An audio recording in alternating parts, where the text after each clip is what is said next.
Hello warriors, welcome to words education. Word stands for we all are students. और आज की video में हम करने वाले हैं क्लास 10th का मैथ्स चैप्टर 2 पॉलिनोमियल्स।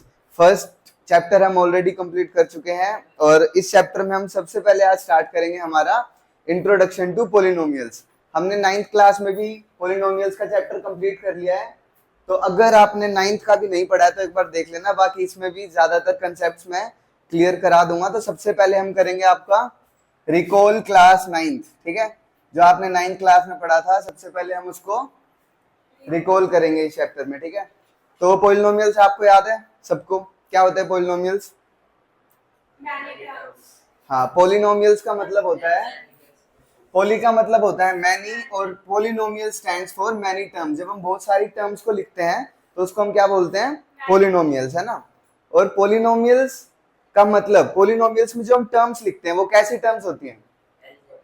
पॉलिनोमियल्स में जो हम टर्म्स लिखते हैं वो होती है आपकी अलजेब्रिक टर्म्स, ठीक है। तो सीधा सीधा सीधी सीधी भाषा में अगर बोला जाए तो पॉलिनोमियल्स आपके क्या होते हैं? अलजेब्रिक एक्सप्रेशंस होते हैं जिनके अंदर हम अलजेब्रिक टर्म्स लिखते हैं, ठीक है। तो अगर मैं कोई अलजेब्रिक टर्म लिखूं, एक्सप्रेशन की बात हम बाद में करेंगे, पहले मैं एक अलजेब्रिक टर्म लिखता हूं। उसमें मैंने लिखा है 5x क्यूब। अब विराट आपको बताएंगे कि इसमें ये x क्या है, यहाँ पर वेरिएबल। x यहाँ पर क्या होता है? वेरिएबल। और x की जो पावर होती है वो पावर कुछ भी हो सकती है। पावर को हम क्या बोलते हैं? पावर को कांस्टेंट बोलते हैं। एक्सपोनेंट। पावर को क्या बोलते हैं? वाह बेटा वाह, पावर को कांस्टेंट। और ये कोफिशिएंट। वेरिएबल के साथ जो नंबर लिखते हैं हम उसको हमेशा क्या बोलते हैं? हम कोफिशिएंट। क्या बोलते हैं? कोफिशिएंट। शर्मा रहा है, ठीक है।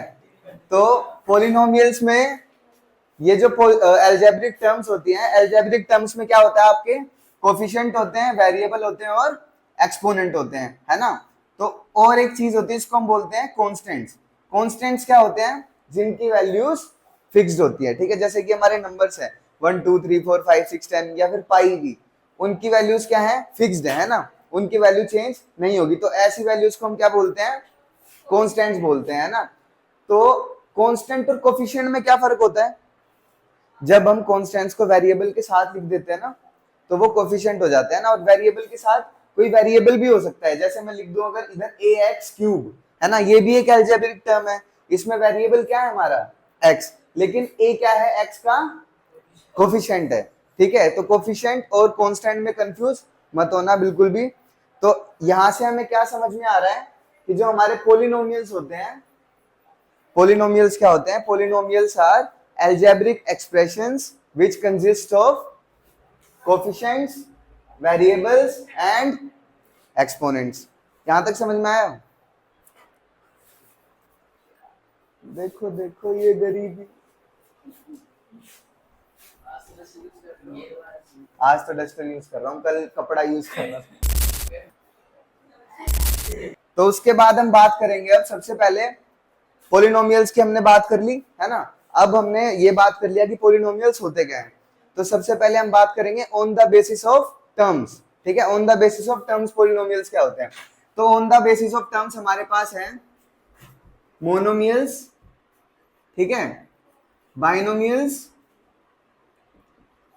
And trinomials.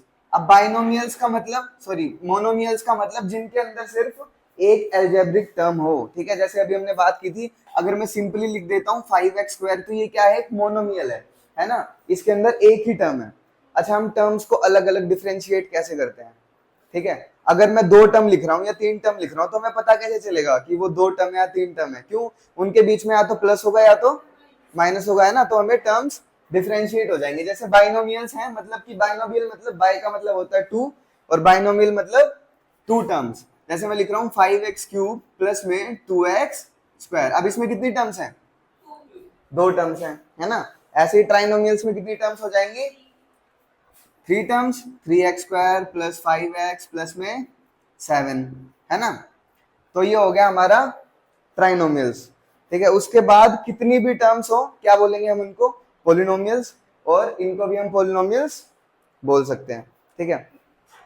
ये हो गया आपका 9th क्लास रिकॉल, ठीक है। अब हम बात करेंगे पोलिनोमियल्स की on the basis of their power, या फिर हम बोले लीनियर पोलिनोमियल, क्वाड्रेटिक पोलिनोमियल और क्यूबिक पोलिनोमियल क्या होते हैं और किस तरीके से होते हैं, ठीक है, उनकी स्टैंडर्ड फॉर्म के बारे में, लीनियर, क्वाड्रेटिक एंड क्यूबिक। तो सबसे पहले हम बात करेंगे किसकी, लीनियर पोलिनोमियल की, ठीक है।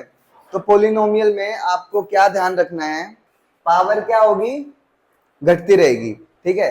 जैसे कि लीनियर पोलिनोमियल है, लीनियर पोलिनोमियल में लीनियर का मतलब क्या है, लीनियर का मतलब क्या होता है, वन, जिसकी पावर हाईएस्ट पावर कितनी हो, वन। तो अगर मैं लिख रहा हूं ए एक्स की पावर वन प्लस में बी, है ना, ए एक्स प्लस में बी। अब यहाँ पे ए क्या है, एक्स का कोफिशिएंट, और यहाँ पे बी क्या है,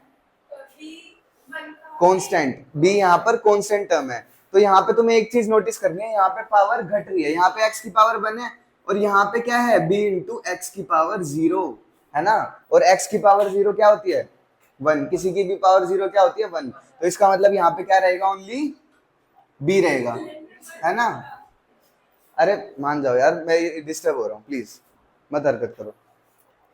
फिर उसके बाद हम बात करेंगे क्वाड्रेटिक पोलिनोमियल की। तो इसमें हाईएस्ट पावर कितनी होगी, स्क्वायर, टू। तो सबसे पहले मैं लिखूंगा ए एक्स स्क्वायर, फिर हमें पता है कि इससे जो नेक्स्ट टर्म हम लिखेंगे उसमें पावर क्या हो जाएगी, एक घट जाएगी। तो ए एक्स स्क्वायर प्लस में बी एक्स, है ना, मतलब यहाँ पे एक्स की पावर कितनी है, वन। तो इससे आगे एक्स की पावर दोबारा घट जाएगी, तो इसका मतलब एक्स की पावर क्या हो जाएगी, जीरो हो जाएगी। और x की पावर अगर जीरो हो जाएगी तो उसका मतलब क्या होता है, वन। तो हम उसको नहीं लिखेंगे, सिर्फ क्या लिखेंगे, c, जो कि तुम्हारा यहाँ पे क्या होगा, कांस्टेंट। तो ये स्टैंडर्ड फॉर्म है किसकी, क्वाड्रेटिक पोलिनोमियल की। उसके बाद हम बात करें क्यूबिक पोलिनोमियल की, ए एक्स क्यूब। नेक्स्ट टर्म बताओ क्या होगी, बी एक्स स्क्वायर, पावर एक क्या हो रही है, कम हो रही है। Next term, next term D, है ना। समझ में आया किस तरीके से होती है, पावर्स एक एक कम होती रहती है। और ये स्टैंडर्ड फॉर्म है किसकी, लीनियर पोलिनोमियल, क्वाड्रेटिक पोलिनोमियल और क्यूबिक पोलिनोमियल की, ठीक है। यहाँ पे किसी को कोई डाउट, ठीक है। अब हम देखेंगे जो हम ऑलरेडी 9th क्लास में पढ़ चुके हैं, हमने किया भी था, हम देखेंगे जीरोस ऑफ द पोलिनोमियल क्या होती हैं, ठीक है। आपकी जो फर्स्ट एक्सरसाइज है वो तो बहुत इजी है, उसमें ग्राफ्स हैं, हमें उसमें बताना है कि इन पोलिनोमियल्स की कितनी कितनी जीरो होंगी, ठीक है। तो सबसे पहले मैं आपको बता दूं, ये बात आपने 9th क्लास में भी की थी, जो लीनियर पोलिनोमियल है जब आप उसकी जीरोस फाइंड करते हैं तो उसकी जीरो कितनी होती है, वन। और जो क्वाड्रेटिक पोलिनोमियल है उसकी जीरोस टू।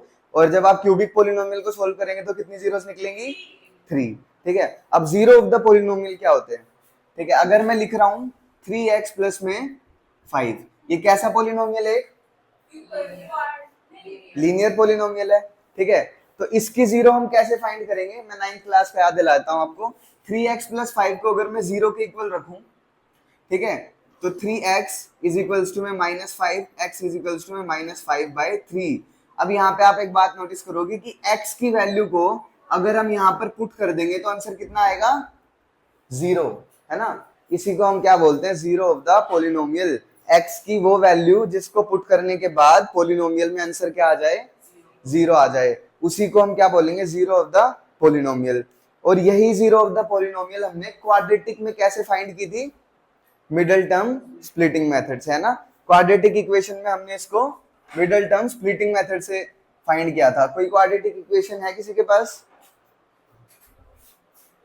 नहीं है, मैं लिख लेता हूं, 3x स्क्वायर प्लस में 7x प्लस में 4, ठीक है। ये क्या है, एक क्वाड्रेटिक इक्वेशन है, हमें इसमें जीरोस फाइंड करनी है। तो यहाँ पे a क्या है हमारे पास, 3, और b क्या है, ओ सॉरी c क्या है, 4। तो 4 इंटू 3 कितना होता है, 12। तो इसका मतलब हमें 7x को इस तरीके से स्प्लिट करना है कि हम ऐड करें तो दोबारा 7x आ जाए और मल्टीप्लाई करें तो क्या आए, 12y। तो हम लिखेंगे 3x स्क्वायर प्लस में 4x प्लस में 3x, 4 3 जा कितना होता है, 12, है ना। और इनको ऐड करेंगे दोबारा क्या आ जाएगा, 7x। अब हम इसमें से कॉमन लेंगे, यहाँ से x कॉमन आएगा, यहाँ पे बचेगा 3x प्लस में 4, यहाँ से कॉमन लेंगे तो प्लस में 1 ही कॉमन आएगा, तो यहाँ पे भी क्या बचेगा, 3x प्लस में 4, 3x प्लस 4 अलग निकालेंगे, x प्लस 1, यहाँ पे आ जाएगा आपका -4 डिवाइडेड बाई 3 और -1, ये दो क्या आ गई इसकी जीरोज, मतलब ये दोनों वैल्यूज अगर आप x की जगह पुट करोगे तो इसका आंसर क्या आएगा 0। तो आई होप आपको जीरोज ऑफ द पॉलिनोमियल याद होंगी, ठीक है। इनसे रिलेटेड हम क्वेश्चंस करेंगे नेक्स्ट वीडियोस में जो आपने अब तक 9th क्लास में नहीं पढ़ा, ठीक है। हम इनका रिलेशन देखेंगे जीरोज ऑफ द पॉलिनोमियल का, ठीक है। कि जैसे कि जो क्वाड्रेटिक पॉलिनोमियल है इसकी दो जीरोस को हम क्या बोलते हैं, अल्फा एंड बीटा। तो आप अल्फा और बीटा का जब सम करते हैं तो क्या मिलता है, और अल्फा और बीटा को जब आप मल्टीप्लाई करते हैं तो क्या मिलता है, वो हम देखेंगे। उससे पहले आपकी जो फर्स्ट एक्सरसाइज है मैथ्स की पॉलिनोमियल्स की, आई होप आपको इंट्रोडक्शन समझ में आ गया होगा सबको। आप इधर देखो, यहाँ पे आपके पास 3 ग्राफ्स हैं ना, फर्स्ट एक्सरसाइज में इस तरीके के ग्राफ्स हैं। आपको बताना है कि ये एक पॉलिनोमियल का ग्राफ है, ठीक है। आपको बताना है कि इसमें कितनी जीरोस ऑफ द पॉलिनोमियल है। आपको क्या फाइंड करना है, इसमें zeros of the polynomial find करना है। तो ये बहुत ज्यादा आसान क्वेश्चन है, ठीक है। इसमें खाली आपको क्या चेक करना है कि जो ये लाइन है ना, वो एक्स एक्सिस को जितनी बार काटेगी उतने ही उसमें पॉलिनोमियल्स होंगे, ओनली एक्स एक्सिस को, है ना। तो यहाँ पे 1 2 3, तो इसमें यहाँ पे कितने जीरोस होंगे, 3 जीरोस। इस पॉलिनोमियल के कितने जीरोस होंगे, 3 जीरोस। यहाँ पे ओनली 1 जीरो, यहाँ पे 1 2 3 4, यहाँ पे 4 जीरोस, है ना। इसका मतलब ये कैसा का पॉलिनोमियल है, एक क्यूबिक पॉलिनोमियल है। ये कैसा पॉलिनोमियल है, एक लीनियर पॉलिनोमियल है। और इसके अगर 4 जीरोस हैं तो ये कैसा पॉलिनोमियल है, इसको बोलेंगे पॉलिनोमियल विद डिग्री 4। डिग्री का मतलब क्या होता है, पॉलिनोमियल की हाईएस्ट पावर को हम क्या बोलते हैं, डिग्री बोलते हैं, ठीक है। ये देखो, ये मेरा स्टूडेंट है, देख रहे हो आप।